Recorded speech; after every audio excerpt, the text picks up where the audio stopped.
Börək daşlarının qarşısını almağın əsas yolları. 1. Bol su içmək.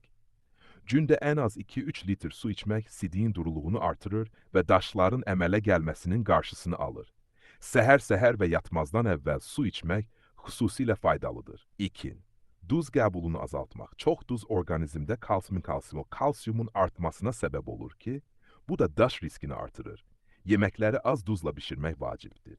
Şəkərli içkilər və qazlı sular. Xüsusilə kolalı içkilər və enerji içkiləri böbrəklərə ziyandır və daş riskini artırır. Onlardan uzaq durmaq tövsiyə olunur. 4. Heyvani zülalın miqdarını azaltmaq. Ət, toyuq və balıq çoxluqda qəbul edildikdə sidik turşuluğunu artırır və daşlara səbəb ola bilər. Bitki mənşəli zülallara üstünlük verin. Məsələn, paxlalılar.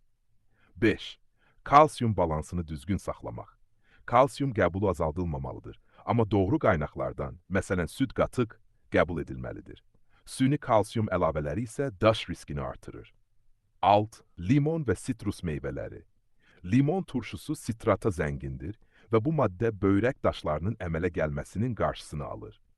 Gündə 1-2 dəfə limonlu su içmək faydalıdır. Təbii bitkilərdən istifadə, qarğıdalı saçağı çayı, cəfəri suyu, at quyruğu otu, sidik qovucu təsiri var. Bu bitkiləri həkimlə məsləhətləşərək müntəzəm içmək olar.